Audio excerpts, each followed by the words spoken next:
Hello students, today we are going to discuss about NEET previous year questions and today's topic is sound wave. So let's start. This is our first question. Two sources of sound placed close to each other are emitting progressive waves given by y1 equals to 4 sin 600 pi t and y2 equals to 5 sin 608 pi t. An observer located near these two sources of sound will hear.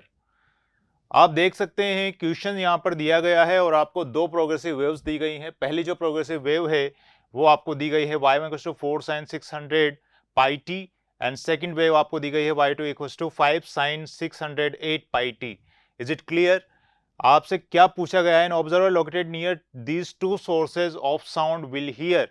आपसे पूछा गया है कि कोई observer है जो दोनों sources के पास में है, वो सुनेगा, लेकिन कौन सी फ्रीक्वेंसी या कौन सी बीट की साउंड को सुनेगा और इंटेंसिटी क्या होगी, वो दोनों के बारे में पूछ रहा है। तो आपसे पूछ रहा है वो बीट्स के बारे में और आपसे पूछ रहा है इंटेंसिटी के बारे में। तो इन्हीं के बारे में हम बात करेंगे। AIPMT प्री 2012 का ये क्वेश्चन है, तो इसे हम सॉल्व करते हैं।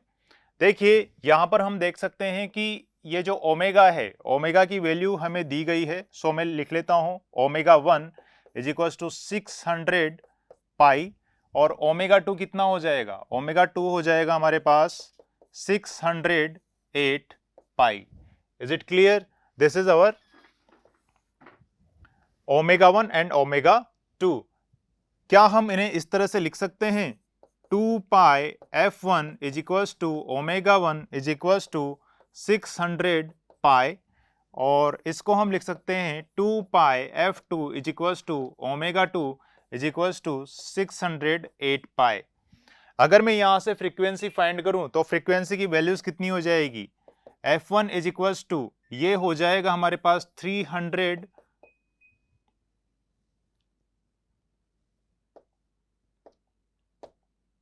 और इसी तरह f2 की वैल्यू हो जाएगी हमारे पास 304। Is it clear? तो f1 की वैल्यू हमें मिली है 300 और f2 की वैल्यू मिली है 304। बात करते हैं यहां पर बीट की वैल्यू क्या होगी। तो बीट की वैल्यू फाइंड करने के लिए हमें फाइंड करना होगा f2 माइनस f1। आप लिख सकते हैं 304 माइनस 300 टोटल कितना हो जाएगा? 4। दैट मीन्स यहां पर जो आपको बीट मिलेगी वो कितनी मिलेगी? 4 बीट्स मिलेगी। हम क्या देख सकते हैं, यहाँ पे दो ऑप्शन है हमारे पास बीट के लिए। एक फर्स्ट ऑप्शन है जहां पे हमें 4 बीट्स मिल रही हैं पर सेकेंड और एक फोर्थ ऑप्शन है जहां पे 4 बिट्स मिल रही है पर सेकंड। दैट मीन्स दो ऑप्शंस में से कोई एक ऑप्शन करेक्ट होगा और ये जो सेकंड और थर्ड ऑप्शन है ये आपके रॉन्ग होंगे। चलिए बात कर लेते हैं इंटेंसिटी के बारे में। तो इंटेंसिटी कैसे फाइंड करें हम? इंटेंसिटी को फाइंड करने के लिए हमारे पास एम्पलीट्यूड होना जरूरी है और एम्पलीट्यूड हमें दिया गया है 4 और 5। तो मैं कह सकता हूं कि जो फर्स्ट प्रोग्रेसिव वेव है उसका एम्पलीट्यूड कितना हो जाएगा? 4 और सेकंड प्रोग्रेसिव वेव का एम्पलीट्यूड कितना है? 5। Is it clear? इस इक्वेशन से हम देख सकते हैं। इंटेंसिटी के बारे में बात करें तो यहां पे मुझे इंटेंसिटी का रेशियो फाइंड करना है। तो चलिए हम बात करते हैं इंटेंसिटी के रेशियो के बारे में। मैं यहां लिख सकता हूं I1 upon I2 is equals to A1 plus A2 whole square upon A1 minus A2 whole square. Is it clear? यही फॉर्मूला होता है। यहां मैं लिख सकता हूं 5 प्लस 4 स्क्वायर और यहां लिख सकता हूं 5 माइनस 4 स्क्वायर। आंसर कितना मिलेगा आपको? ये हो जाएगा 9 स्क्वायर और ये हो जाएगा 1 स्क्वायर। That means 81 upon 1। तो रेशो जो मुझे मिल रहा है वो मिल रहा है I1 ratio I2 is equals to 81 ratio 1। Check करते हैं। हम देख सकते हैं जो हमने दो ऑप्शंस देखे थे, फर्स्ट ऑप्शन के बारे में चेक करते हैं। 4 बिट्स हमें मिल चुकी हैं। इंटेंसिटी रेशियो जो हम फाइंड कर रहे हैं वो यहां दिया है 15:16, लेकिन ये रेशियो हमें नहीं मिला है। कौन सा रेशियो मिला है? हमें मिला है 81:1। इंटेंसिटी का रेशियो 81:1 मिला है। दैट मीन्स आपका फोर्थ ऑप्शन करेक्ट होगा और फर्स्ट ऑप्शन रॉन्ग हो जाएगा। Is it clear? So this is your first question और जो इसका आंसर है वो है फोर्थ। तो नेक्स्ट क्वेश्चन है हमारा सेकंड क्वेश्चन। हम देख सकते हैं a train moving at a speed of 220 metre per second towards a stationary object emit a sound of frequency 1000 hertz. Question क्या कहना चाहता है हम देखते हैं। देखिए जो मूविंग ट्रेन है उसकी स्पीड आपको दी है कितनी, 220 metre per second. Is it clear? Stationary object की तरफ मूव कर रही है और साउंड को इमिट कर रही है जिसकी फ्रीक्वेंसी आपको दी गई है 1000 हर्ट्ज। तो मैं यहां पे लिख सकता हूं कि जो सोर्स की फ्रीक्वेंसी होगी वो कितनी हो जाएगी, 1000 hertz. Some of the sound reaching the object get reflected back to the train as echo। यहां पर जो स्टेशनरी ऑब्जेक्ट है वो क्या कर रहा है, एज ए इको साउंड को रिफ्लेक्ट कर रहा है ऑपोजिट डायरेक्शन में, जिस डायरेक्शन में ट्रेन चल रही है उससे ऑपोजिट डायरेक्शन में रिफ्लेक्ट कर रहा है।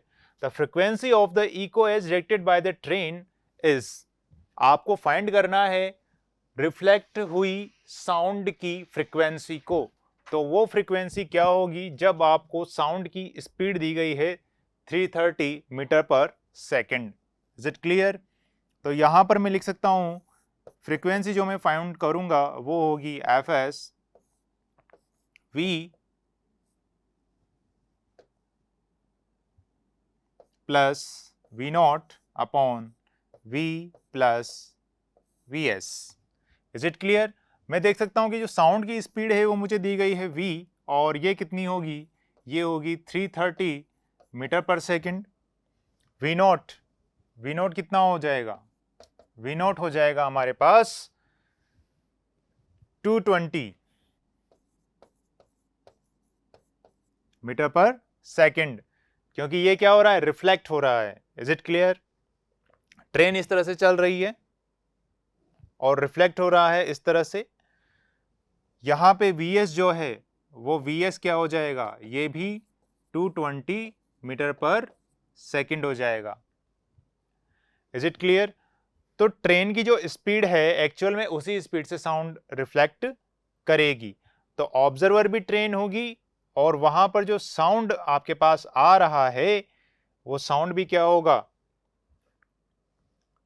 220 मीटर पर सेकेंड होगा। तो चलिए वैल्यूज पुट कर दें हम यहां पर।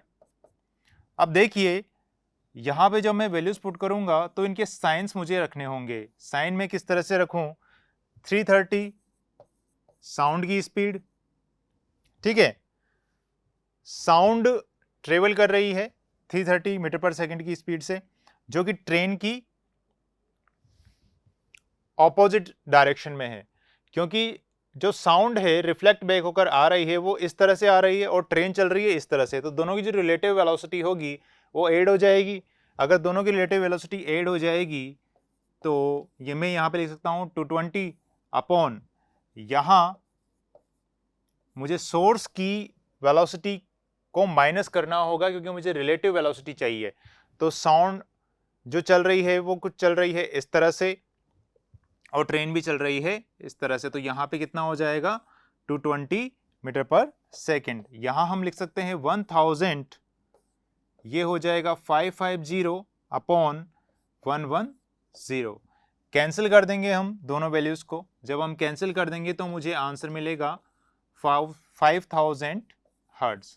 तो कौन सा आंसर होगा यहां पर, आंसर होगा आपका थर्ड। फर्स्ट रॉन्ग होगा, सेकंड रॉन्ग होगा, थर्ड करेक्ट होगा और फोर्थ भी रॉन्ग होगा।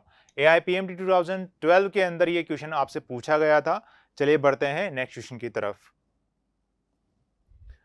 A source of unknown frequency gives 4 beats when sounded with a source of known frequency 250 Hz. The second harmonic of the source of unknown frequency gives 5 beats per second when sounded with a source of frequency 513 Hz. The unknown frequency is, unknown frequency के source की beat दी गई है आपको, कितनी दी गई है, 4 दी गई है। ये बीट दी गई है आपको,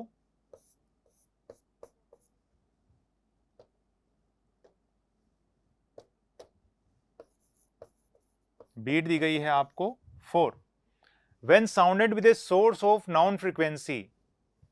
और नाउन फ्रीक्वेंसी कितनी है यहां पर, यह है आपके पास 250 hertz. The second harmonic of the source of unknown frequency gives 5 beats per second when sounded with a source of frequency 513 hertz, और उसी अननोन फ्रीक्वेंसी का जो सेकंड हार्मोनिक है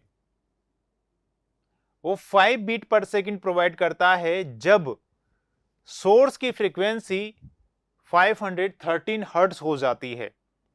तो मैं पहले यहां पे इसको लिख लेता हूं, F1 इक्वल टू 250 हर्ट्ज और F2 मैं यहां लिख लेता हूं 513 हर्ट्ज। It is clear. और यहां पर जो बीट वो प्रोवाइड कर रहा है वो बीट कितनी प्रोवाइड कर रहा है, 5 की बीट प्रोवाइड कर रहा है। तो यहां से हम क्या करें, इसकी मैक्सिमम और मिनिमम वैल्यू को देखते हैं कि इसकी मैक्सिमम और मिनिमम वैल्यू कितनी होगी। तो यहां पर मैं लिख सकता हूं F1 max is equals to 250 plus 4 is equals to कितना हो जाएगा, 254 हर्ट्ज। और F1 मिनिमम के बारे में बात करूं तो ये हो जाएगा 250 माइनस 4 और ये हो जाएगा 246। Is it clear. अब देखिए यहां पर अगर मैं बात करता हूं F2 मैक्स के बारे में, तो F2 मैक्स कितना हो जाएगा, 513 plus 5 is equals to 518 hertz. और F2 मिनिमम कितना हो जाएगा, ये हो जाएगा 513 माइनस 5, ये हो जाएगा 508 हर्ट्ज। Is it clear. अब देखिए उसने क्या कहा है, the second harmonic of the source of unknown frequency gives 5 beats per second. ये जो फ्रीक्वेंसी हमको मिल रही है ये फ्रीक्वेंसी एक्चुअल में कौन सी फ्रीक्वेंसी है, ये सेकंड हार्मोनिक की फ्रीक्वेंसी है। दैट मीन्स मैं यहां पे फर्स्ट हार्मोनिक की फ्रीक्वेंसी फाइंड करूंगा। तो फर्स्ट हार्मोनिक की फ्रीक्वेंसी फाइंड करने के लिए मैं ये लिखता हूं 2n is equals to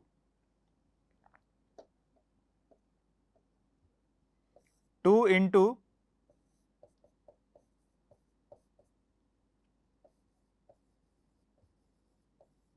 first harmonic is equals to, इसे मैं लिख सकता हूं 518। Is it clear. और जो फर्स्ट हार्मोनिक होगी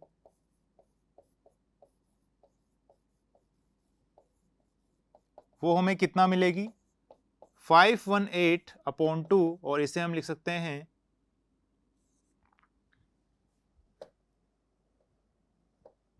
इसे हम लिख सकते हैं 2 5, और यहां कितना हो जाएगा 9। तो यहां पर आ जाएगा हमारे पास 259 हर्ट्ज। फर्स्ट हार्मोनिक किसके लिए, मैक्सिमम के लिए। इसी तरह से हम फर्स्ट हार्मोनिक फाइंड कर लेंगे मिनिमम के लिए, तो वो हमें कितना मिलेगा, ये वैल्यू तो इससे ग्रेटर जा रही है तो मैच कर नहीं रही। फर्स्ट हार्मोनिक हम देख लेते हैं,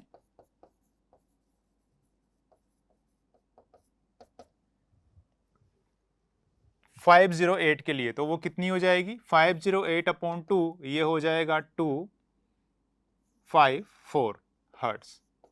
क्या 254 हर्ट्ज यहां पर भी है जो हमें मिला था। दैट मीन्स जो फर्स्ट हार्मोनिक होगी वो कितनी होगी, वो हो जाएगी हमारे पास 254 हर्ट्ज। तो आपका ये ऑप्शन रॉन्ग होगा, ये ऑप्शन रॉन्ग होगा, ये ऑप्शन रॉन्ग होगा और ये ऑप्शन करेक्ट होगा। तो यहां पर हम देख सकते हैं कि हमें जो अननोन फ्रीक्वेंसी है वो मिल चुकी है, वो कितनी है, 254 हर्ट्ज है। Is it clear. आगे बढ़ते हैं नेक्स्ट क्वेश्चन पे। If we study the vibration of a pipe open at both ends then the following statement is not true.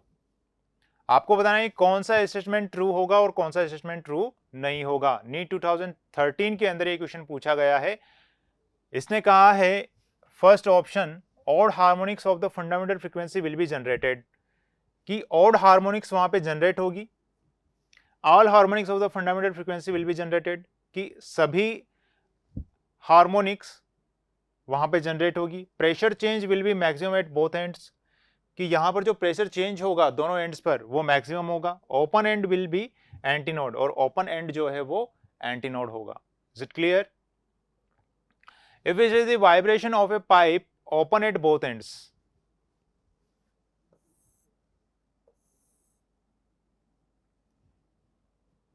तो देखिए मैं क्या करता हूं, मैं यहां पे सबसे पहले बात करता हूं फंडामेंटल फ्रीक्वेंसी के बारे में। फंडामेंटल फ्रीक्वेंसी के लिए मैं कुछ इस तरह से ड्रॉ कर सकता हूं।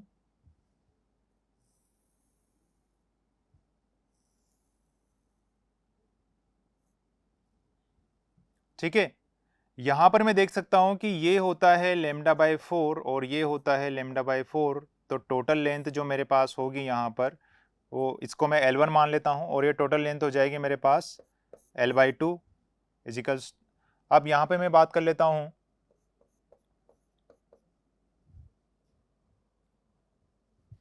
फर्स्ट ओवरटोन के बारे में। फर्स्ट ओवरटोन के बारे में जब मैं बात करूंगा तो मैं यहां पे इस तरह से इसको डिजाइन कर सकता हूं।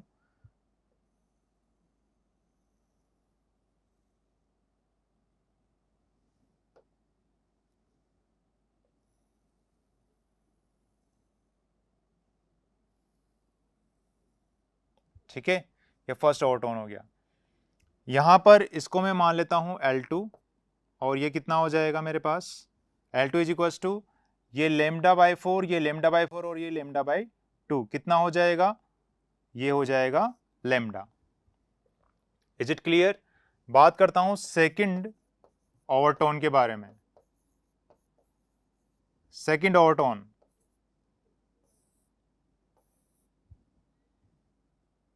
ये सेकंड ओवरटोन कुछ इस तरह से होगा।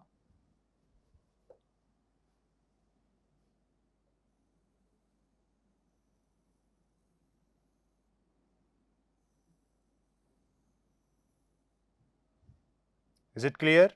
और L3 में यहां पर लिख सकता हूं L3 इज इक्वल्स टू, ये हो जाएगा λ/4, ये हो जाएगा λ/4 और ये हो जाएगा λ/2, तो मैं यहां पे लिख सकता हूं λ/2 प्लस लैम्डा और L3 की वैल्यू मेरे पास होगी 3 λ/2।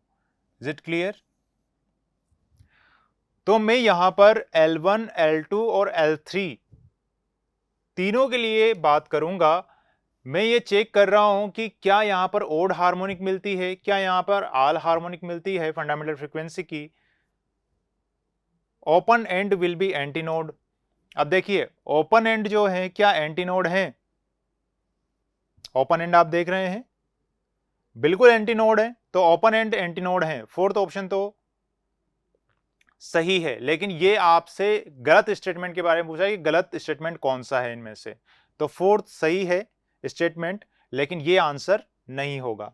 सबसे पहले हम बात करते हैं इसके बारे में। अगर मैं यहां पे फ्रीक्वेंसी के बारे में बात करूं तो F1 के लिए मैं लिख सकता हूं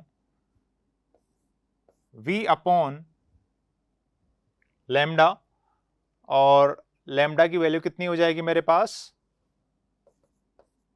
2L1। इसी तरह मैं बात करूं यहां पर F2 के बारे में, तो F2 के लिए मैं लिख सकता हूं V अपॉन लैम्डा और लैम्डा कितना हो जाएगा L2 के इक्वल हो जाएगा।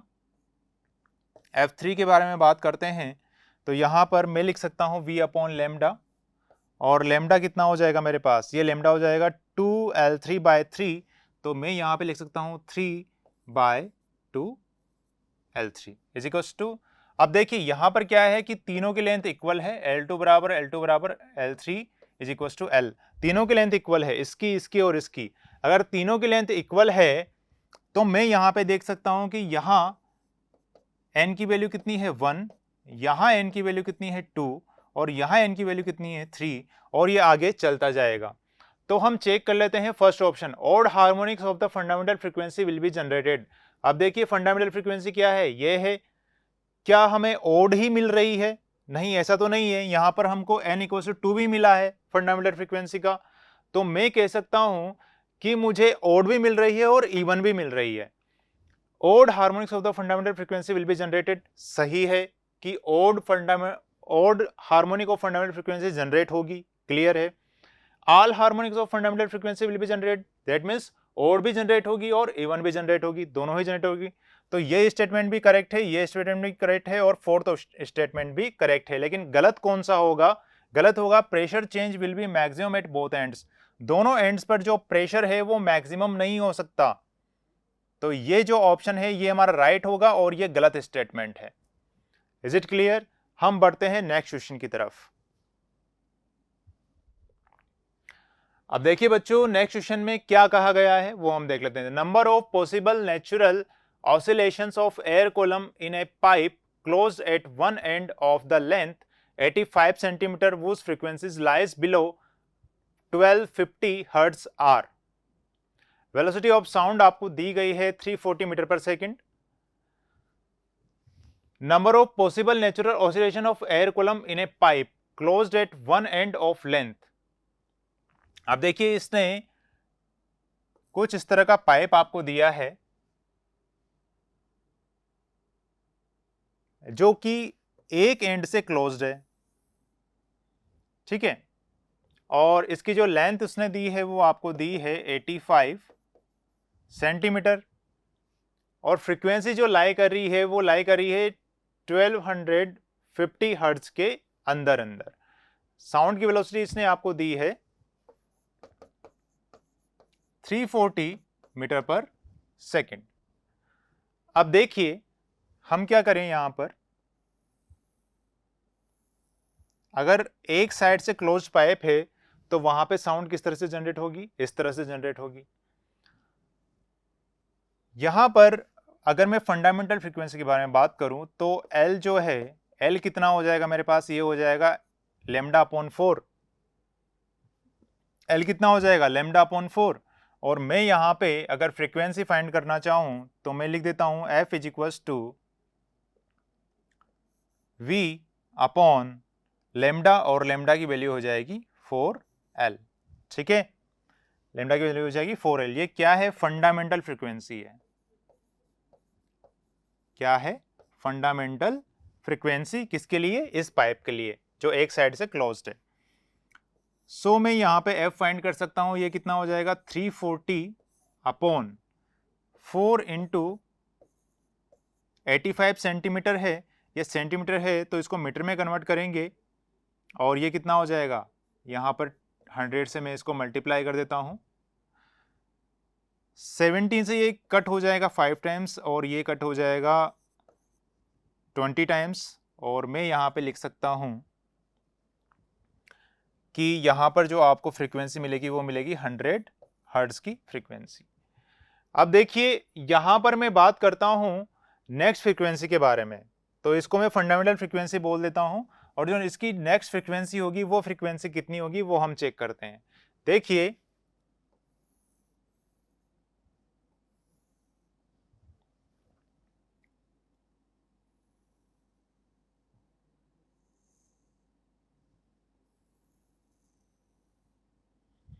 ये कुछ इस तरह की होगी जिसको हम फर्स्ट ओवरटोन या सेकंड हार्मोनिक कह सकते हैं। अब देखिए यहां पर ये कितना है? ये है λ/4 प्लस कितना हो जाएगा? ये है λ/2।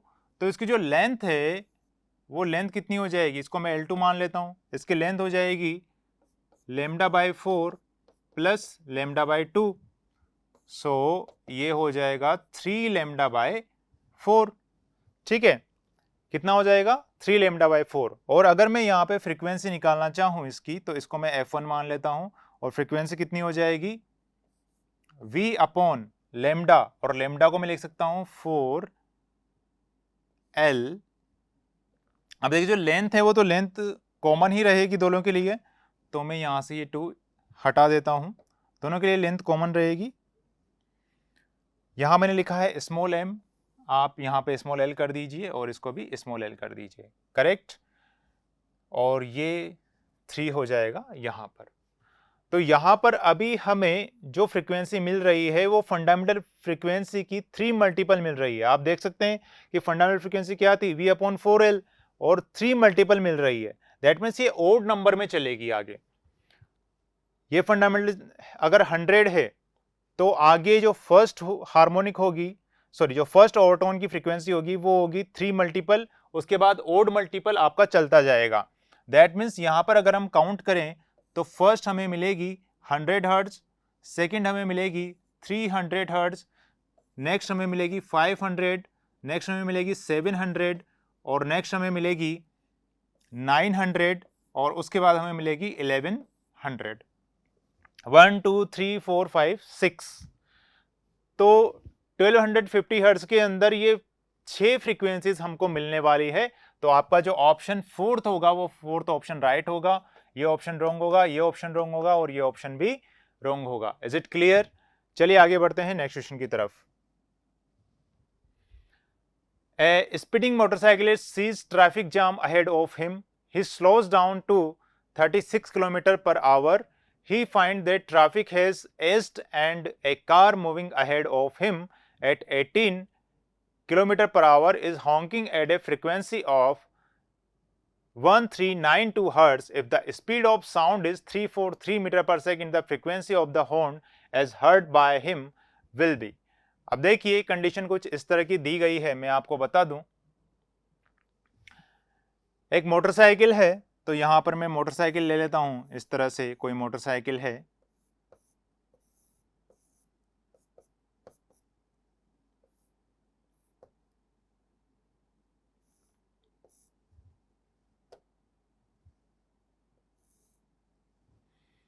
Is it clear?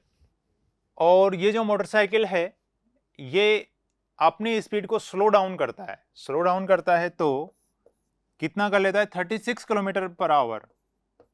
और 36 किलोमीटर पर आवर को अगर हम कन्वर्ट करें मीटर पर सेकंड में तो वो कितना हो जाएगा? मैं कह सकता हूं ये हो जाएगा 10 मीटर पर सेकंड। Is it clear? अब देखिए, he find that traffic has as and a car moving ahead of him at 18 km per hour is honking at a frequency of 1392 hertz. अब इसके आगे क्या है? एक कार चल रही है, इस तरह से एक कार चल रही है।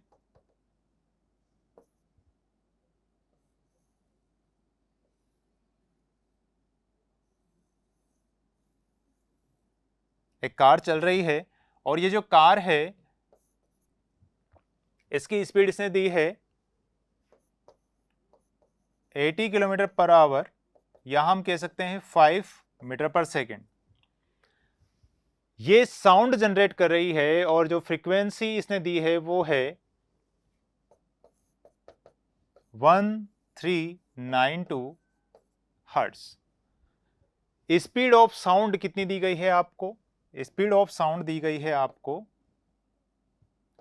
343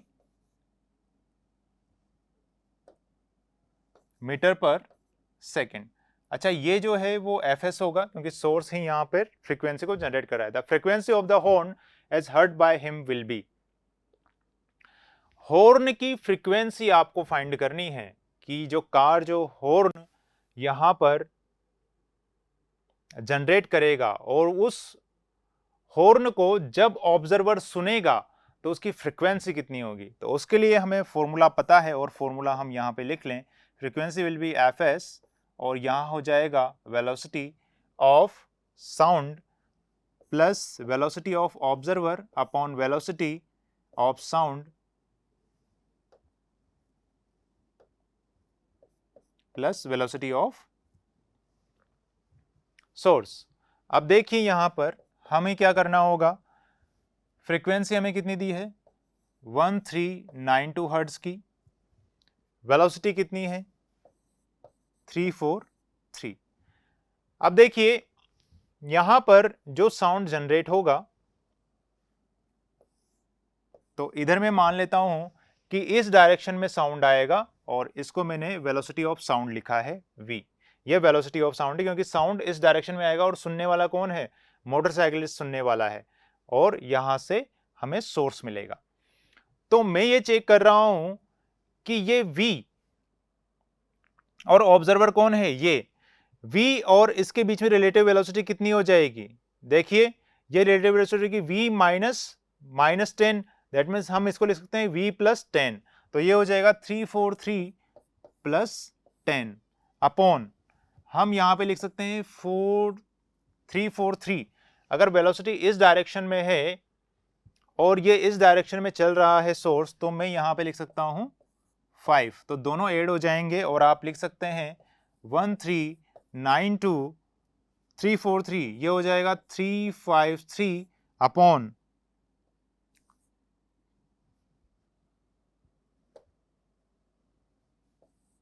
348। Is it clear? हम चेक कर लेते हैं क्या 348 से ये कैंसिल हो रहा है। जहां तक ये 4 से कट हो सकता है, एक बार हम चेक करेंगे। 348 को हम 4 से मल्टीप्लाई कर रहे हैं, 348 को हम 4 से मल्टीप्लाई करके देखते हैं। ये हो जाएगा 2, यहां होगा 3, 15 और यहां चला जाएगा 1 और ये हो जाएगा 3, सॉरी यहां पे हो जाएगा 9। तो यहां पर ये 4 टाइम्स कैंसिल हो रहा है, इससे मैं 4 टाइम्स कैंसिल कर दूंगा और आगे जो हमें आंसर मिलेगा वो कितना मिलेगा, 4 से हम इसको मल्टीप्लाई करते हैं, ये हो जाएगा 12, ये हो जाएगा 21 और यहां चला जाएगा 2, ये हो जाएगा 1412। तो कौन सा ऑप्शन मैच कर रहा है? थर्ड ऑप्शन मैच कर रहा है। तो फर्स्ट ऑप्शन रॉन्ग होगा, सेकंड ऑप्शन रॉन्ग होगा, थर्ड ऑप्शन करेक्ट होगा, फोर्थ ऑप्शन रॉन्ग होगा। Is it clear? तो हम देख सकते हैं कि इस क्वेश्चन के लिए जो आपका आंसर होगा वो होगा ऑप्शन नंबर थर्ड।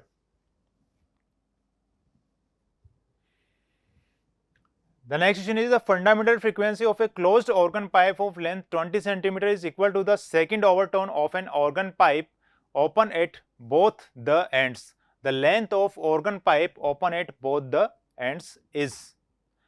देखिए क्या कहना चाहता है क्वेश्चन, समझते हैं। Fundamental frequency of a closed organ pipe of length 20 centimetre. एक क्लोज्ड ऑर्गन पाइप आपको दिया है और क्लोज्ड ऑर्गन पाइप की जो लेंथ है वो कितनी दी गई है आपको, 20 सेंटीमीटर दी गई है। Second overtone of organ pipe open at both ends, और सेकेंड ओवरटोन का कोई ओपन पाइप है,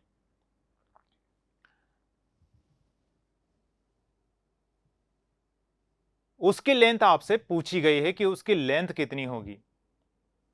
सेकेंड ओवरटोन का जो ओपन पाइप है उसकी जो फ्रीक्वेंसी है वो इक्वल है किसके, उस ऑर्गन पाइप के जो एक साइड से क्लोज्ड है। तो मैं यहां पे देख लूं कि ये मेरे पास क्लोज्ड पाइप है, ठीक है। फंडामेंटल फ्रीक्वेंसी होगी तो ये कुछ इसी तरह से होगा और लेंथ इसकी हो जाएगी कितनी, lambda upon 4। Is it clear? और लेंथ इसने कितनी दी है, 20 सेंटीमीटर लेंथ दी है। लेंथ कितनी दी है, 20 सेंटीमीटर दी है क्लोज्ड ऑर्गन पाइप के लिए। अब ये आपसे कह रहा है कि second overtone of an organ pipe open at both the ends.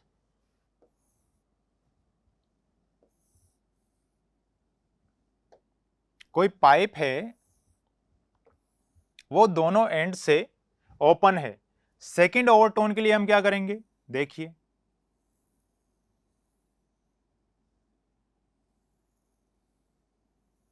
ये सेकेंड ओवरटोन का ओपन पाइप है।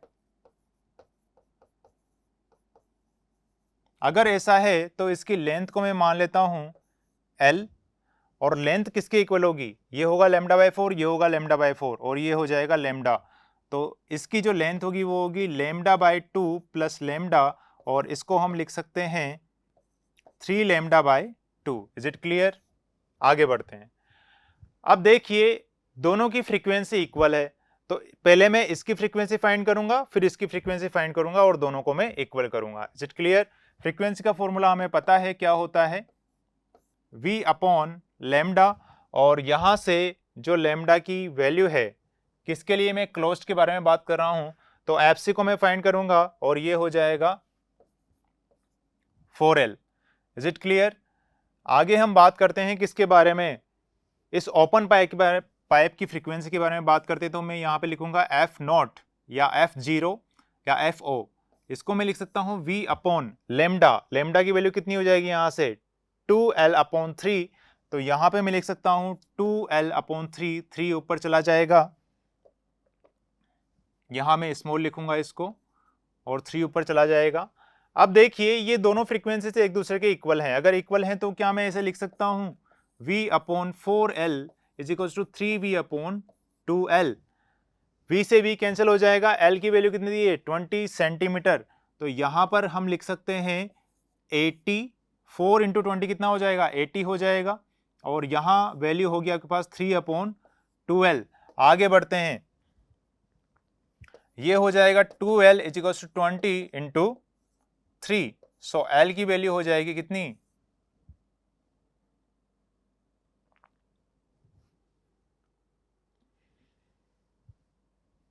ये 80 सेंटीमीटर होगा, यहां पे होगा 3v अपॉन 2l, v से v कैंसिल होगा 3/2, और अगर हम इसको सॉल्व करें तो हम लिख सकते हैं 2l इक्वल्स टू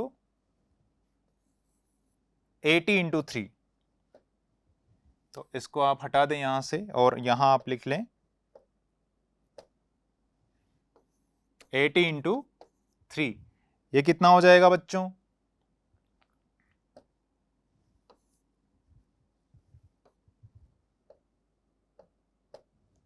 ये कितना हो जाएगा L is equals to 40 into 3, so L की वैल्यू हम लिख सकते हैं 120 centimetre.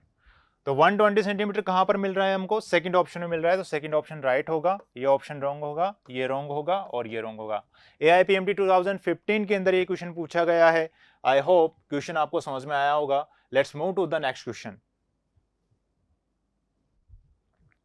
A source of sound as emitting waves of frequency 100 Hz and an observer O are located at some distance from each other. The source is moving with a speed of 19.4 meter per second at an angle of 60 degree with the source observer line as shown in the figure. The observer is at rest. The apparent frequency observed by the observer velocity of sound in air 330 meter per second is. देखिए यहां पे frequency है 100 hertz की,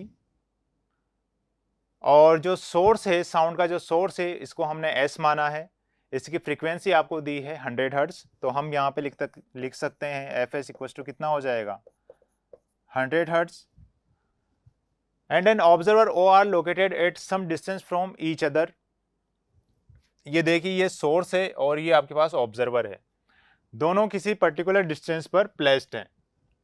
The source is moving with a speed of, अब ये जो source है ये किसी स्पीड से मूव कर रहा है, और स्पीड दी है आपको 19.4 metre per second at an angle of 60 degree, that means 19 metre per second की स्पीड से ये ट्रेवल कर रहा है, किस एंगल पर 60 डिग्री के एंगल पर। तो मुझे ऑब्जर्वर की तरफ जाना है, अगर मैं ऑब्जर्वर की तरफ जा रहा हूं तो यहां पर मुझे इसका कंपोनेंट लेना होगा, और इसका जो कंपोनेंट हो जाएगा वो हो जाएगा 19.4 cos 60. Is it clear? 19.4 cos 60 with the source observer line as shown in the figure. The observer is at rest. Observer rest पर है, तो V नोट कितना हो जाएगा 0 हो जाएगा। The apparent frequency observed by the observer, आपसे पूछा है कि वो फ्रीक्वेंसी क्या होगी जो ऑब्जर्वर ऑब्जर्व करेगा, उसे हम फाइंड कर सकते हैं। अच्छा, जो वेलोसिटी है साउंड की वेलोसिटी है, इसको मैंने v माना है, और इसको मैं लिख सकता हूं 330 metre per second. Is it clear? अब देखते हैं फ्रीक्वेंसी हमें फाइंड करनी है, मैं यहां पे फॉर्मूला लगा दूं, velocity of sound plus velocity of observer upon velocity of sound plus velocity of source is equals to, ये कितना हो जाएगा बच्चों, ये हो जाएगा 100। अब मुझे बताइए कि यहां पर ये कितना दिया हुआ है 330, और वी नोट कितना दिया हुआ है 0 दिया हुआ है, अपॉन वी कितना दिया हुआ है 330। अब हमें चेक करना है कि यहां पर ये जो टर्म है जो Vs है और ये जो साउंड की वेलोसिटी है दोनों एक ही डायरेक्शन में है और इनके बीच में रिलेटिव वेलोसिटी कितनी हो जाएगी। सो रिलेटिव वेलोसिटी फाइंड करने के लिए मुझे यहाँ पर इसे माइनस करना होगा और मैं यहाँ पर लिख दूंगा। अब बताओ 19.4 इंटू कॉस 60 कितना हो जाएगा। 19.4 में मैं क्या करूंगा, 2 का डिवाइड कर दूंगा क्योंकि cos 60 की वैल्यू होती है 1/2। अगर मैं ऐसा करूंगा तो यहां पर मुझे कितना लिखना होगा 9.7 और मैं यहां पे लिख दूंगा 9.7। Is it clear? इसको हम आगे सोल्व करते हैं। सो f इज इक्वल्स टू, यहां पे हमने लिया है 100 तो यहां हम लिख सकते हैं 100 और ये हो जाएगा 330 upon 330 minus 9.7। f is equals to 100, 330 को मैं कॉमन ले रहा हूं तो मैं लिख सकता हूं 330 1 अपॉन 1 माइनस, और यहां से मैं 330 कॉमन लूंगा तो ये हो जाएगा 330, ये हो जाएगा 9.7 अपॉन 330। इस तरह से हम इसको लिख सकते हैं। 330 से 330 कैंसिल हो जाएगा। सो f इज इक्वल्स टू, आप लिख सकते हैं 100 इंटू 1 अपॉन 1 माइनस 9.7 अपॉन 330, और इसको आप लिख सकते हैं 100 इंटू 1 माइनस 9.7 330, पावर हो जाएगा -1। सो इसको अगर हम सोल्व करें तो हम लिख सकते हैं यहाँ पे 100 1 plus 9.7 upon 330 is equals to 100, और ये हो जाएगा 330 प्लस 9.7 अपॉन 330। चलिए इसे सोल्व करते हैं। तो हम क्या लिख सकते हैं, यहाँ हम लिख सकते हैं 100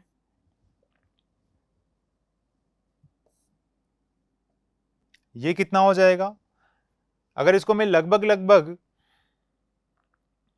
1 मान लूं तो क्या इसको मैं लिख सकता हूं 331 अपॉन 330?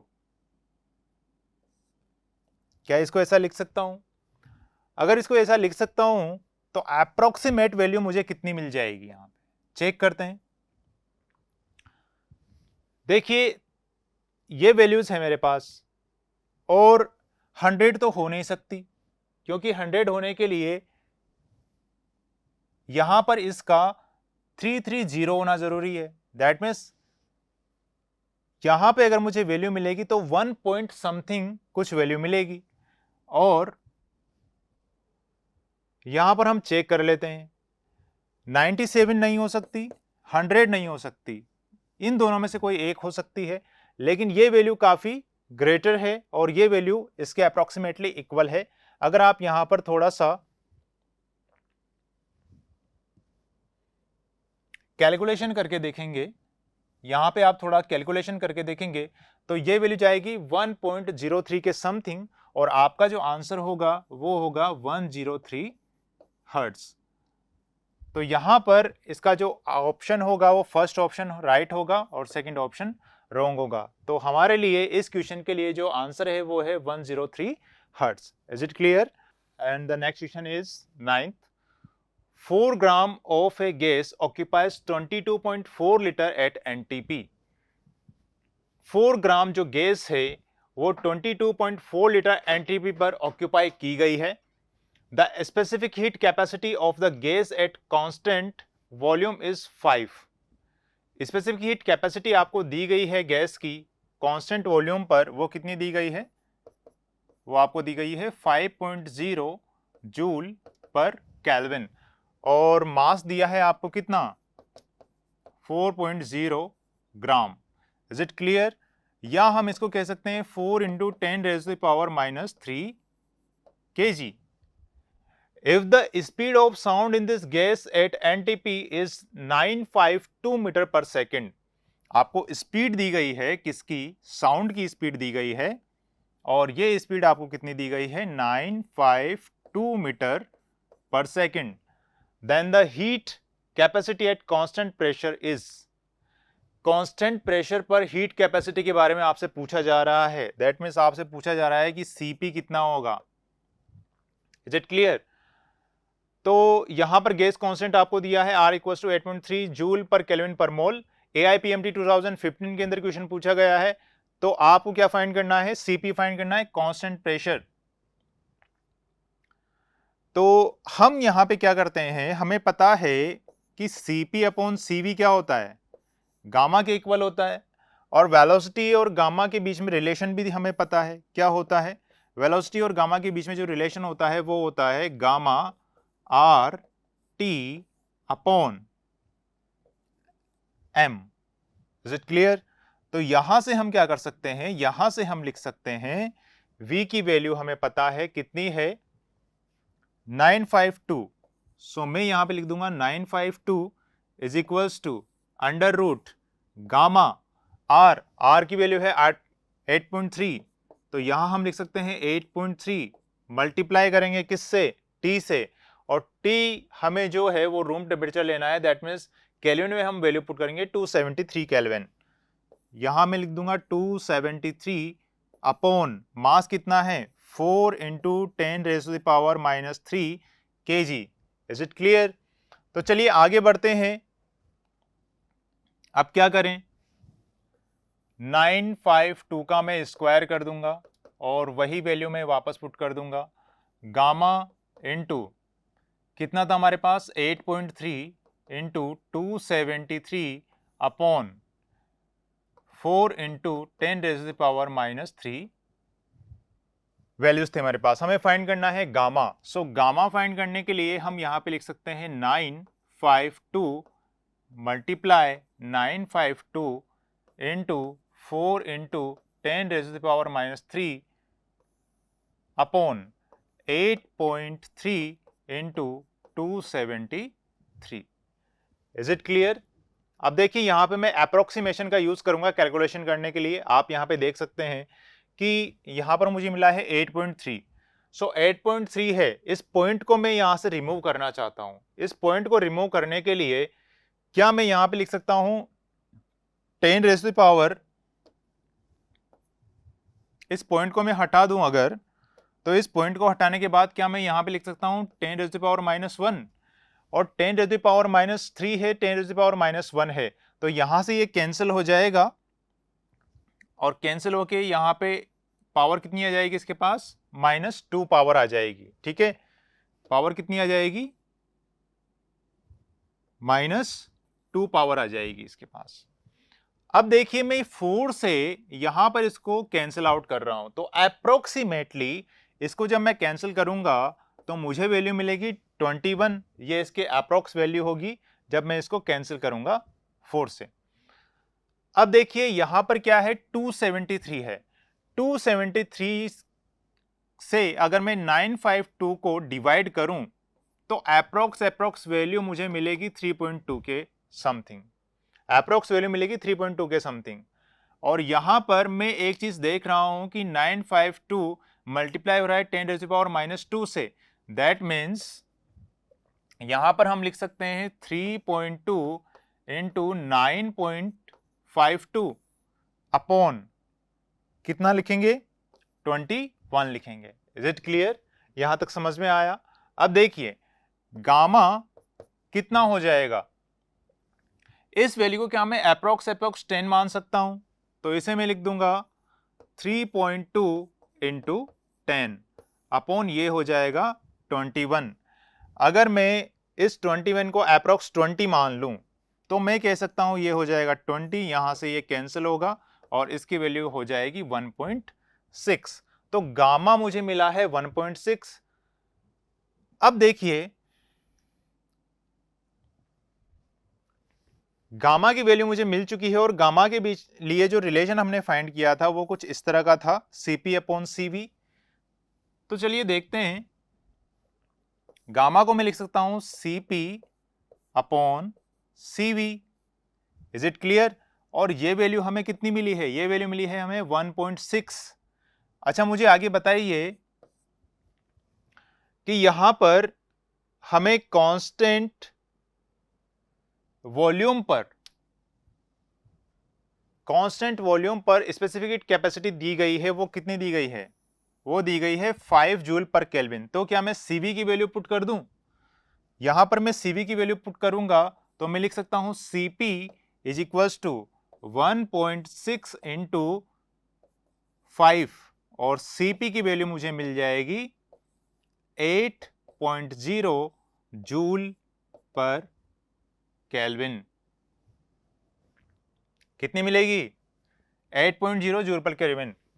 4 ऑप्शंस हमें दिए गए हैं।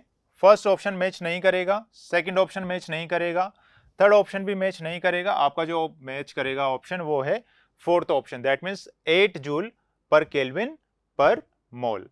Is it clear? So this is our next question. Read कर लेते हैं क्वेश्चन क्या कहना चाहता है। A siren emitting a sound of frequency 800 Hz moves away from an observer towards a cliff at a speed of 15 meter per second. Then the frequency of sound that the observer hears in the echo reflected from the cliff is. Sound की velocity आपको air में दी है 330 metre per second. AIPMT 2016 के अंदर question पूछा गया है।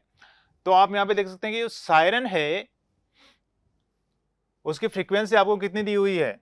मैं यहां पे लिख देता हूं fs is equals to 800 hertz.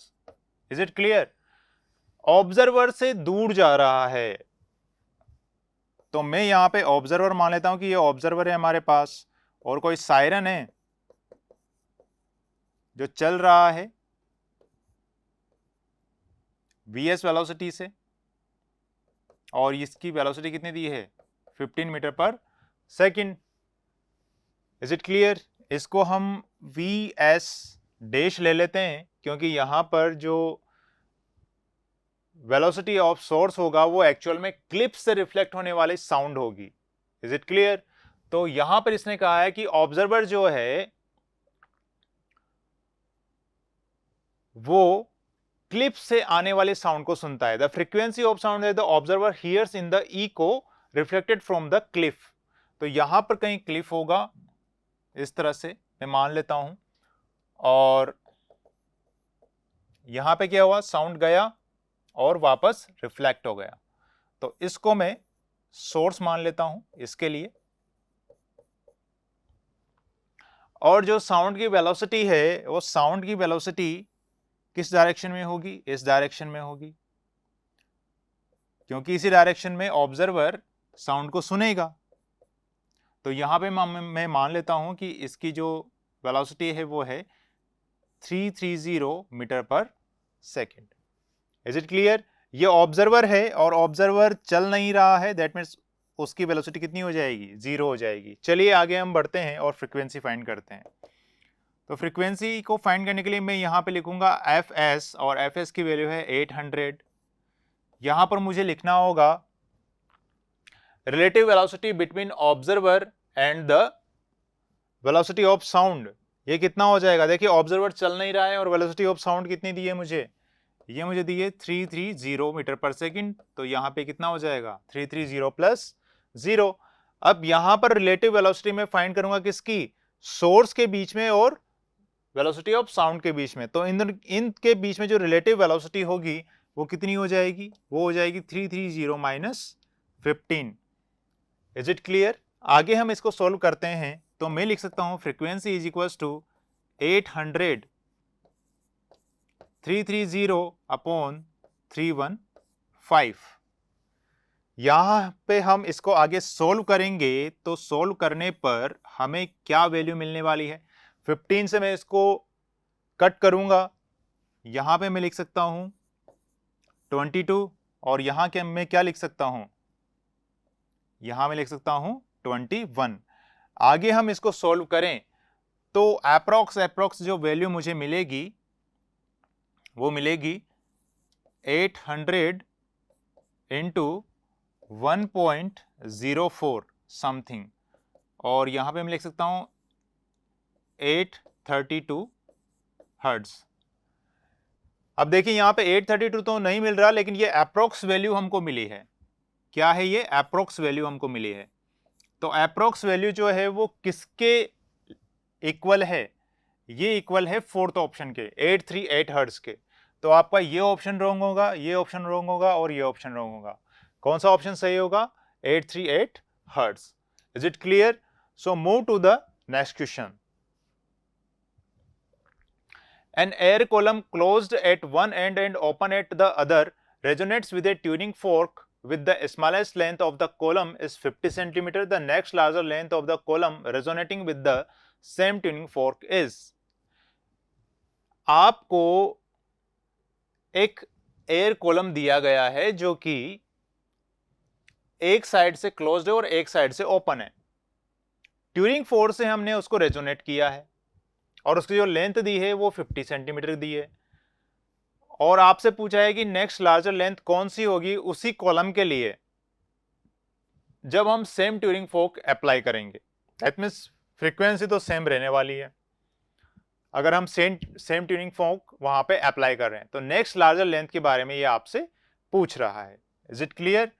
तो मैं देख लेता हूं, अगर मेरे पास एक क्लोज्ड पाइप है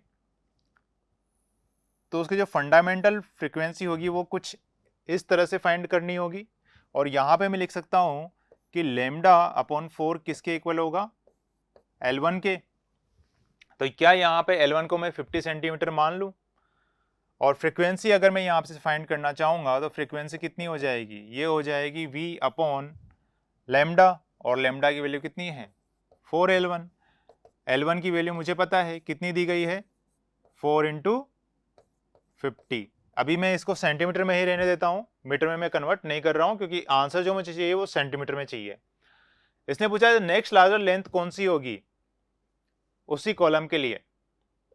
तो नेक्स्ट लार्जर लेंथ के लिए हमें यहां पे पता है कि n की वैल्यू कितनी हो जाएगी? 3 हो जाएगी। अभी n की वैल्यू कितनी है फंडामेंटल के लिए? 1 है। नेक्स्ट लार्जर लेंथ के लिए n की वैल्यू कितनी हो जाएगी? 3 हो जाएगी। तो यहां पे मैं लिख सकता हूं 3 into V upon 4L1। Is it clear? अगर ऐसा मैं लिख सकता हूं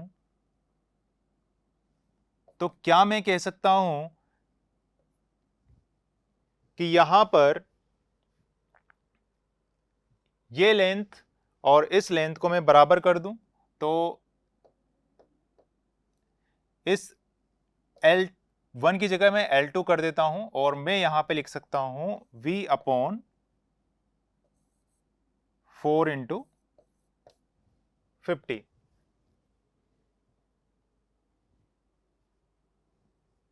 तो यहां पर हम क्या कह सकते हैं कि जो L2 की वैल्यू होगी वो कितनी हो जाएगी? देखिए इसको सॉल्व करते हैं। V से V कैंसिल होगा, 4 से 4 कैंसिल हो जाएगा, और L2 की वैल्यू कितनी हो जाएगी? 3 इंटू 50। ये हो जाएगा 150 सेंटीमीटर। तो नेक्स्ट जो लार्जर लेंथ होगी वो होगी आपके पास 150 सेंटीमीटर। तो कौन सा ऑप्शन मैच कर रहा है? यहाँ पे फोर्थ ऑप्शन मैच कर रहा है, और ये तीनों ऑप्शंस यहां पर मैच नहीं कर रहे हैं। चलिए आगे बढ़ते हैं। Our next question is the second overtone of an organ pipe has the same frequency as the first overtone of a closed pipe L meter long. The length of the open pipe will be। The second overtone of an organ pipe has the same frequency as the first overtone of a closed pipe L meter long. The length of the open pipe will be। आपको एक open pipe दिया गया है और आपको एक close pipe दिया गया है। तो क्लोज पाइप का जो फर्स्ट ओवरटोन है उसकी लेंथ आपको दी गई है, और ओपन पाइप का जो सेकंड ओवरटोन है उससे उसकी लेंथ आपको फाइंड करनी है। वो कब फाइंड करनी है? जब ओपन पाइप और क्लोज्ड पाइप दोनों की फ्रीक्वेंसी सेम हो।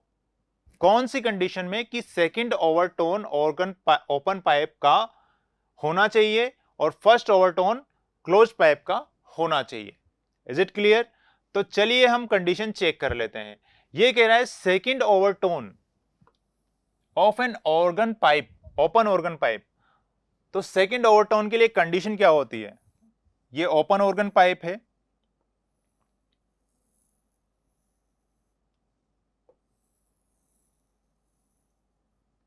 ये हो गया second overtone open organ pipe का। यहां पर जो टोटल लेंथ होगी वो किसके इक्वल होगी?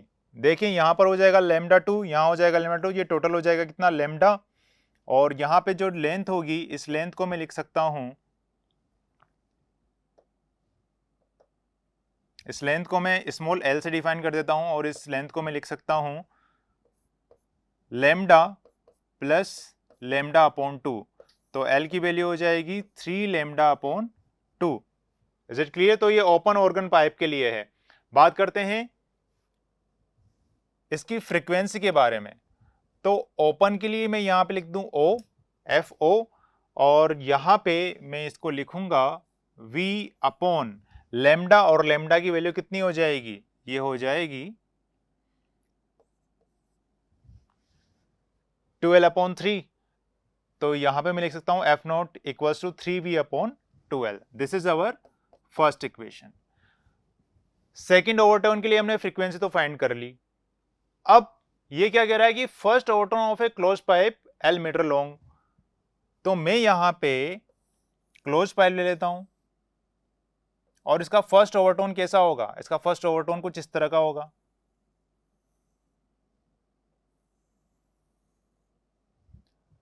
इसके लिए लेंथ इसने दी है कितनी? Capital L. तो क्या मैं यहां पे लिख सकता हूं lambda upon 2 plus lambda upon 4, और एल की वैल्यू कितनी हो जाएगी मेरे पास? ये हो जाएगी 3 lambda upon 4। Is it clear? तो चलिए क्लोज पाइप के लिए भी मैं फ्रीक्वेंसी फाइंड कर लूं। क्लोज पाइप के लिए जो फ्रीक्वेंसी होगी वो कितनी हो जाएगी? वो हो जाएगी 3v upon 4l। Is it clear? According to the question ये फ्रीक्वेंसी और ये फ्रीक्वेंसी दोनों फ्रीक्वेंसी सेम होगी, तो हम यहां पे लिख सकते हैं F naught is equal to F C, और आप यहां पे वैल्यू पुट कर सकते हैं 3v upon 2l is equal to 3v upon 4l। यहां से कितना हो जाएगा? 3v से 3v कैंसिल हो जाएगा, और इससे ये कैंसिल हो जाएगा। आप लिख सकते हैं l is equal to 2l। तो 2l कहां मिल रहा है हमको? यहां मिल रहा है। तो ये ऑप्शन रॉन्ग होगा, ये ऑप्शन रॉन्ग होगा, ये ऑप्शन करेक्ट हो जाएगा, और ये ऑप्शन भी रॉन्ग होगा। तो इस क्वेश्चन के लिए जो आपका आंसर होगा वो होगा option number 3, that means 12। NEET 2016 के अंदर ये क्वेश्चन पूछा गया था। आई होप आपको समझ में आया होगा। नेक्स्ट क्वेश्चन की तरफ आगे बढ़ते हैं। नेक्स्ट क्वेश्चन है 3 sound waves of equal amplitude have frequencies n-1 and n+1. They superimpose to give beats. The number of beats produced per second will be. Question क्या कहना चाहता है मैं आपको एक्सप्लेन कर दूं। 3 साउंड वेव्स दी हैं आपको और इक्वल एम्पलीट्यूड दिया है, जिनकी फ्रीक्वेंसीज आपको दी है n-1, n और n+1। इसने कहा है they superimpose to give beats. Beats provide करने के लिए सभी सुपर इम्पोज हो जाती है। The number of beats produce per second will be. Per second में जो नंबर ऑफ बीट्स वहां से प्रोड्यूस की जा रही है वो कितनी होगी? सिंपल क्वेश्चन है, नीट 2016 के अंदर पूछा गया है। हमें पता है कि कोई भी जो फ्रीक्वेंसी होती है, अगर उससे ऑर्डर में हायर फ्रीक्वेंसी होती है, बीट फाइंड करने के लिए हम हायर ऑर्डर की फ्रीक्वेंसी से लोअर ऑर्डर की फ्रीक्वेंसी को माइनस कर देते हैं। तो मैं यहाँ पे अगर चेक करूं तो मेरे पास पहली है लोअर n-1 और उससे हायर है n। n में से n-1 को मैं माइनस करूंगा तो मुझे कितना मिल जाएगा? 1 मिल जाएगा, तो 1 बीट मिलेगी। इसी तरह से n+1 में से मैं n माइनस करूंगा, मुझे कितना मिलेगा? 1 मिल जाएगा। तो यहां पर जो आपके पास नंबर ऑफ बीट्स मिलेगी पर सेकंड वो कितनी होगी? 1 होगी। तो आपका ऑप्शन होगा सेकंड, और ये सभी ऑप्शन आपके रॉन्ग होंगे। Is it clear? नीट 2016 के अंदर ही ये क्वेश्चन आया था। आई होप आपको ये समझ में आया होगा। Let's move to the next question. Our next question is the two nearest harmonics of a tube closed at one end and open at other end are 220 Hz and 260 Hz. What is the fundamental frequency of the system? कोई आपको tube दी गई है और tube का जो एक portion है वो क्लोज्ड है, वन एंड क्लोज्ड है और अदर एंड ओपन रखा गया है। इसने कहा है जो क्लोज्ड एंड है वहां की जो फ्रीक्वेंसी है वो 220 हर्ट्ज है, और जो ओपन एंड है वहां की जो फ्रीक्वेंसी है वो 260 हर्ट्ज है और दोनों जो फ्रीक्वेंसीज आपको दी गई हैं वो नियरेस्ट हैं, एक दूसरे से नियरेस्ट हैं। What is the fundamental frequency of the system, system की फंडामेंटल फ्रीक्वेंसी क्या होगी वो पूछ रहा है। तो चलिए कंडीशन के अकॉर्डिंग मैं यहां पे लिख सकता हूं कि 2n-1 v upon 4l is equals to कितना दिया गया है 220 हर्ट्ज और 2n+1 v अपॉन 4l इसको मैं मान सकता हूं कि ये कितना है 260 हर्ट्ज। ये है इक्वेशन 1 और ये है इक्वेशन 2। इक्वेशन 2 में से इक्वेशन 1 को माइनस कर दूं, इक्वेशन 2 माइनस इक्वेशन 1, तो क्या मैं यहां पे लिख सकता हूं 2nv upon 4l is equals to 40 hertz. Is it clear? ये बात कर रहा है what is the fundamental frequency. अब फंडामेंटल फ्रीक्वेंसी के लिए n की वैल्यू कितनी होनी चाहिए 1 होनी चाहिए। तो क्या मैं यहां पे लिख सकता हूं सॉरी यहां पे अगर हम इसको माइनस करेंगे तो मैं यहां पे लिख सकता हूं 2v अपॉन 4l।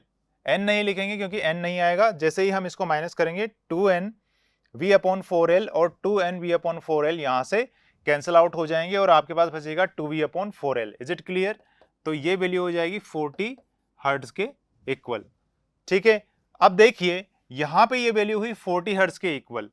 आपको फंडामेंटल फ्रीक्वेंसी फाइंड करनी है, सो फंडामेंटल फ्रीक्वेंसी होगी v अपॉन 4l और मैं इसका कर दूंगा हाफ, तो मुझे मिल जाएगा 20 हर्ट्ज। तो फंडामेंटल फ्रीक्वेंसी कितनी होगी 20 हर्ट्ज हो जाएगी। सेकंड ऑप्शन आपका करेक्ट है।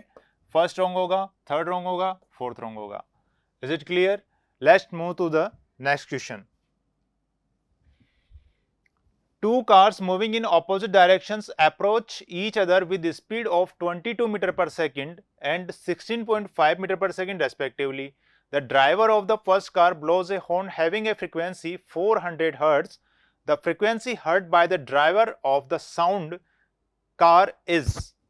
अब देखिए यहां पर क्या है, दो कार हैं और दोनों कार एक दूसरे से ऑपोजिट डायरेक्शन में चल रही हैं। तो मैं यहां पे कार ड्रॉ कर दूं इस तरह से, ये फर्स्ट कार, इस कार को मैं ए मान लेता हूं और ये सेकंड कार,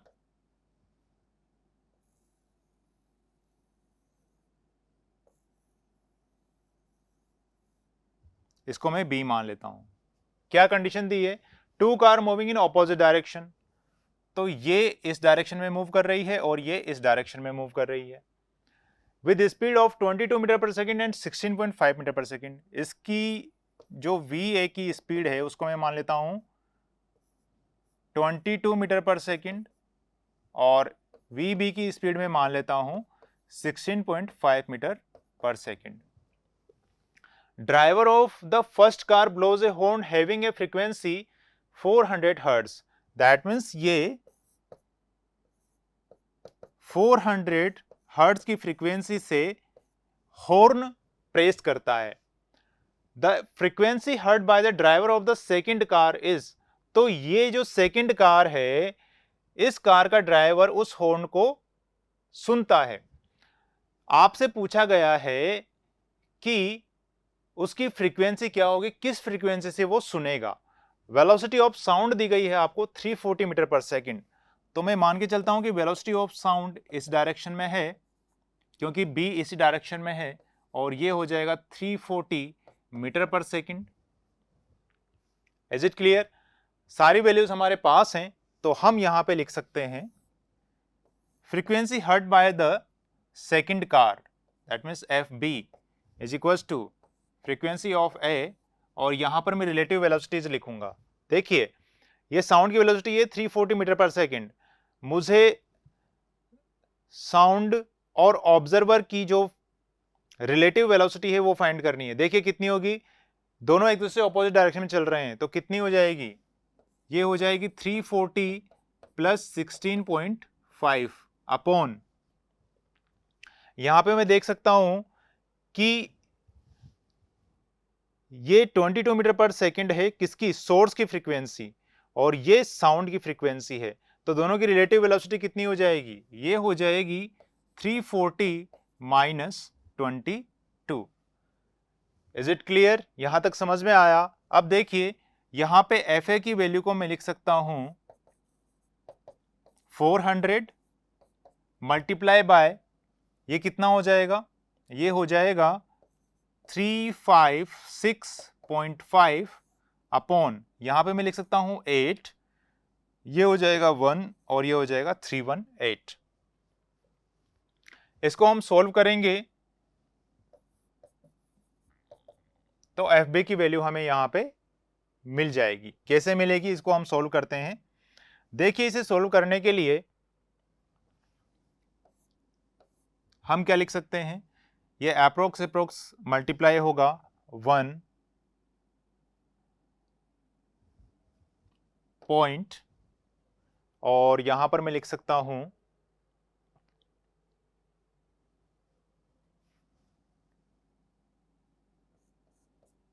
1। अगर मैं थोड़ा कैलकुलेट करूं इसको, तो यहां पर जो वैल्यूज आएंगी मेरे पास, वो वैल्यूज कुछ इस तरह की आएगी। हम यहां पर एक बार चेक कर लें। ये हुआ 356.5 और ये हमने वैल्यू पुट की इसके लिए 318। यहां पे मैं लिख सकता हूं 8, यहां हो जाएगा 3 और यहां हो जाएगा 5। फिर से मैं 1 से ही मल्टीप्लाई करूंगा, और जब मैं 1 से ही मल्टीप्लाई करूंगा तो मुझे फिर से लिखना होगा 318, यहां हो जाएगा 7 और यहां हो जाएगा 6। तो अप्रोक्स में इसको 2 से मल्टीप्लाई करूंगा। ठीक है, तो हम यहां पर देख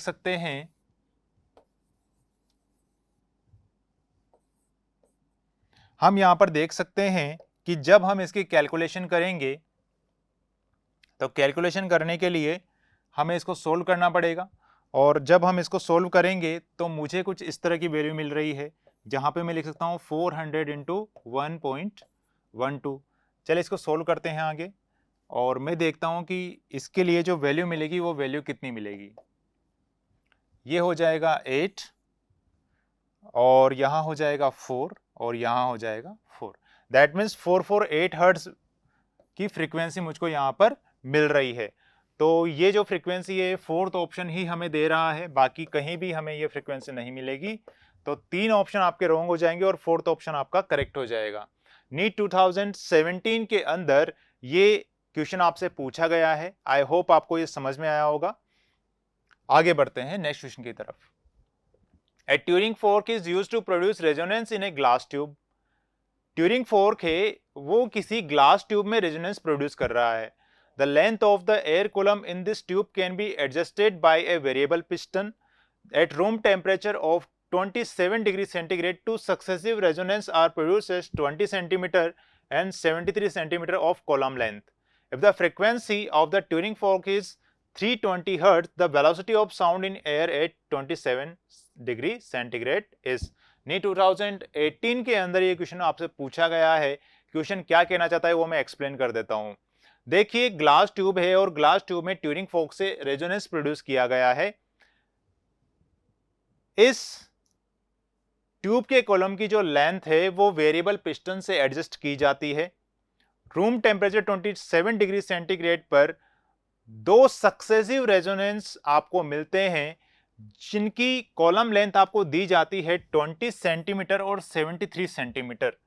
if the frequency of the Turing fork is 320 hertz, अगर ट्यूरिंग फोर्क की फ्रीक्वेंसी 320 हर्ट्ज है तो आपको वेलोसिटी ऑफ साउंड फाइंड करनी है एयर के अंदर 27 डिग्री सेंटीग्रेड पर। तो चलिए उसके लिए हमें फॉर्मूला पता है, फॉर्मूला हम लिख देते हैं 2F0 L2 माइनस L1।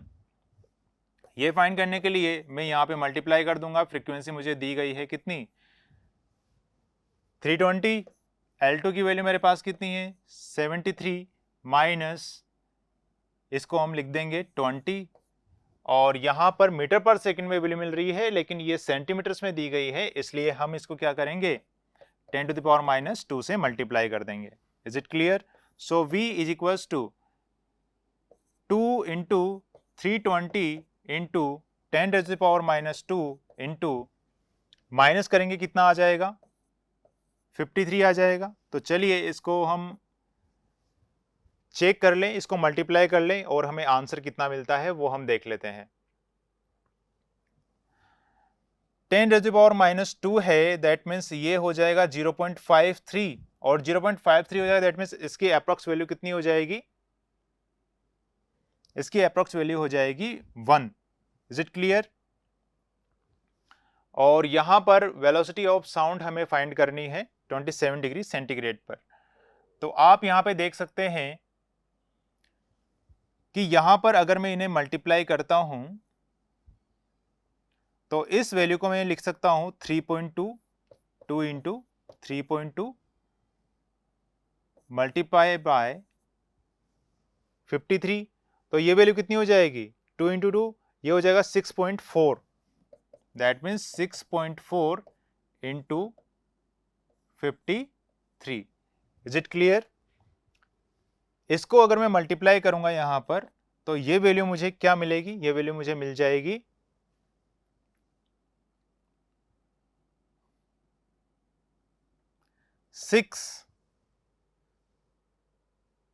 300 के approx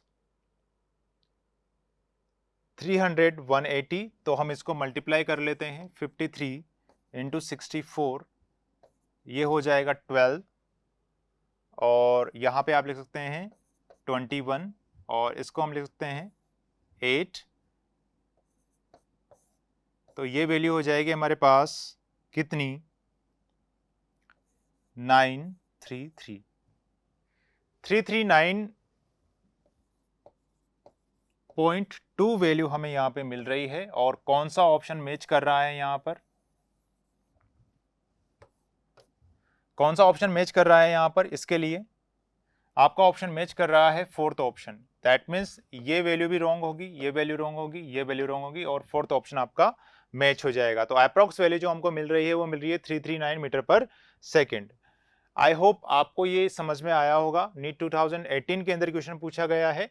Okay, so our next question is 17 question. The fundamental frequency in an open organ pipe is equal to the third harmonic of a closed organ pipe if the length of the closed organ pipe is 20 centimeter. The length of the open organ pipe is, देखिए यहाँ पर fundamental frequency है और आपको open organ pipe की जो fundamental frequency है वो इक्वल दी गई है किसके, third harmonic of a closed organ pipe के। तो मैं यहाँ पे कह सकता हूँ कि fundamental frequency open organ pipe की कितनी होगी V/2 L1। यहाँ पे मैं L1 मान लेता हूँ ओपन ऑर्गन पाइप के लिए फ्रीक्वेंसी। तो इसकी फ्रीक्वेंसी को मैंने कह दिया F0 = V/2 L1। बात करते हैं क्लोज ऑर्गन पाइप के थर्ड हार्मोनिक के बारे में।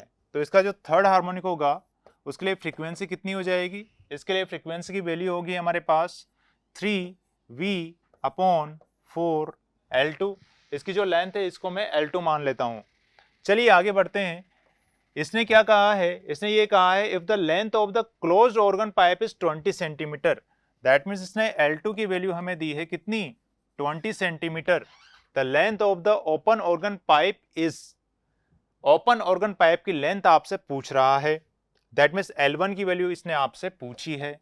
तो L1 की वैल्यू कितनी होगी, इसने कहा है कि दोनों फ्रीक्वेंसी सेम हो जाएगी। अगर दोनों फ्रीक्वेंसी सेम हो जाएगी तो क्या मैं लिख सकता हूं 2L1 = 3V/4 L2 और L2 की वैल्यू मुझे कितनी दी है 20 सेंटीमीटर।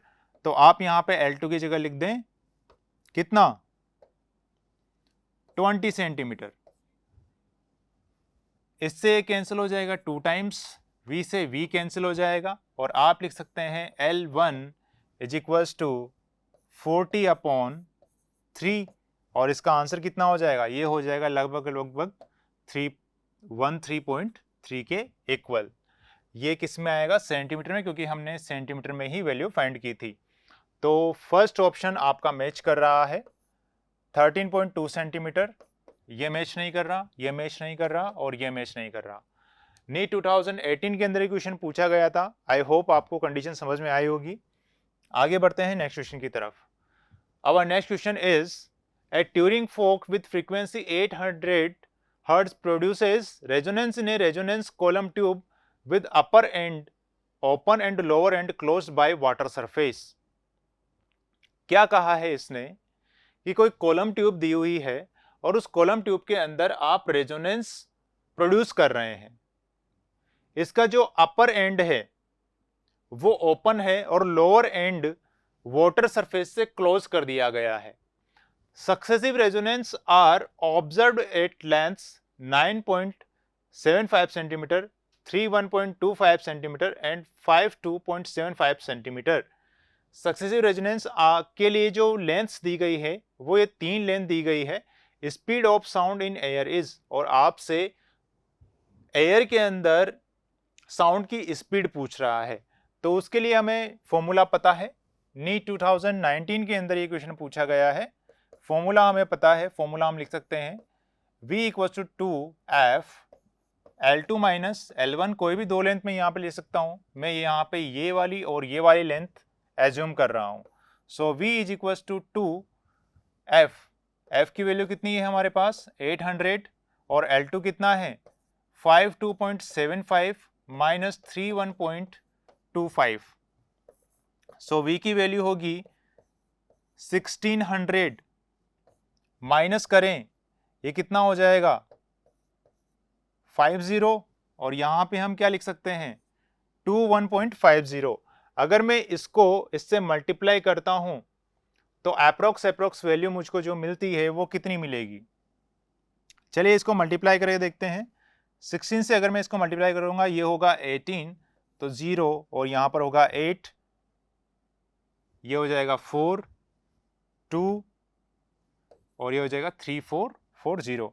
दैट मीन्स यहां पर हमें जो वैल्यू मिल रही है वो वैल्यू मिल रही है 3440 सेंटीमीटर। अगर मैं इसे मीटर में कन्वर्ट करना चाहूंगा सेंटीमीटर पर सेकंड, तो इसे मीटर में कन्वर्ट करूंगा तो मुझे क्या मिलेगा 344 मीटर पर सेकंड। Is it clear? तो यहां पे speed of sound in air होगी 344 मीटर पर सेकंड। चलिए आगे बढ़ते हैं नेक्स्ट क्वेश्चन की तरफ। So our next question is 19। क्या कहा है इन्हें guitar 2 strings A and B made of same material are slightly out of tune and produce beats of frequency 6 Hz। इसने कहा है गिटार है जिसमें 2 स्ट्रिंग्स हैं A और B और सेम मटेरियल की बनी हुई है, वहां पर इन दोनों के लिए अलग अलग फ्रीक्वेंसी है, लेकिन ये एक बीट प्रोड्यूस कर रहे हैं और जो बीट फ्रीक्वेंसी है, बीट ऑफ फ्रीक्वेंसी है वो 6 हर्ट्ज है। तो मैं यहां पे कह सकता हूं कि स्ट्रिंग ए की जो फ्रीक्वेंसी है वो ए है और स्ट्रिंग बी की frequency F B. Is it clear? अब इसने कंडीशन कुछ क्लियर नहीं दी है। इसने ये नहीं कहा है आपसे कि एफ बी ग्रेटर है या एफ ए ग्रेटर है, मतलब फ्रीक्वेंसी ऑफ ए ग्रेटर है या फ्रीक्वेंसी ऑफ बी ग्रेटर है। तो हम दोनों कंडीशन लेकर चलते हैं। Case first, if F A minus F B is equal to 6, ऐसा भी हो सकता है। केस सेकंड, ऐसा भी हो सकता है कि F B minus F A हो और वो 6 के इक्वल हो। तो चलिए देखते हैं आगे ये क्या कहना चाहता है। When tension in B is slightly decreased, अब B के अंदर टेंशन को डिक्रीज कर दिया, the beat frequency increases to 7 hertz. जब हमने B के अंदर टेंशन को डिक्रीज किया तो बीट फ्रीक्वेंसी इंक्रीज हो गई, कितनी 7 हर्ट्ज इंक्रीज हो गई। If the frequency of A is 530 hertz, the original frequency of B will be. तो यहां पर इसने A की फ्रीक्वेंसी आपको दी है 530 हर्ट्ज, तो मैं यहां पे लिख सकता हूं F A is equal to 530 hertz. Is it clear? इस पे अगर हम गौर करें, when tension in B is slightly decreased, तो हम जानते हैं कि फ्रीक्वेंसी जो होती है वो असल में प्रोपोर्शनल होती है किसके, टेंशन के अंडर रूट के। अगर ऐसा है तो ये कह रहा है कि टेंशन बी में क्या किया, डिक्रीज कर दिया। बी में टेंशन डिक्रीज किया तो बी की फ्रीक्वेंसी भी डिक्रीज हो जाएगी, और ये कह रहा है कि अगर बी की फ्रीक्वेंसी डिक्रीज हुई तो बीट फ्रीक्वेंसी इंक्रीज हो जाएगी। इसका मीनिंग क्या होगा, इसका मीनिंग ये होगा कि ये जो बीट फ्रीक्वेंसी है ये इंक्रीज तभी होगी जब यहां पर हायर वैल्यू में से लोअर वैल्यू माइनस होगी, और लोअर वैल्यू कौन सी होगी, एफ बी लोअर वैल्यू होनी चाहिए। दैट मीन्स ये वाला केस कंसिडर किया जाएगा और ये वाला केस कंसिडर नहीं किया जाएगा। इस कंडीशन में ही एफ बी की वैल्यू जब डिक्रीज होगी तो बीट की जो फ्रीक्वेंसी है, जो फ्रीक्वेंसी ऑफ बीट है वो इंक्रीज होगी। Is it clear? तो हम यहां पे लिख सकते हैं F A minus F B is equal to 6। चलिए आगे बढ़ते हैं। एफ ए की वैल्यू इसने दी है हमको 530, तो मैं यहां पे लिख दूंगा 530 minus F B is equal to 6, और एफ बी की वैल्यू मुझे मिल जाएगी कितनी, बताइए। यहां से एफ बी की वैल्यू मुझे कितनी मिलेगी, यहां से एफ बी की वैल्यू मिल जाएगी 524 हर्ट्ज। देखिए कौन सा ऑप्शन मैच कर रहा है, 524 फर्स्ट ऑप्शन मैच कर रहा है।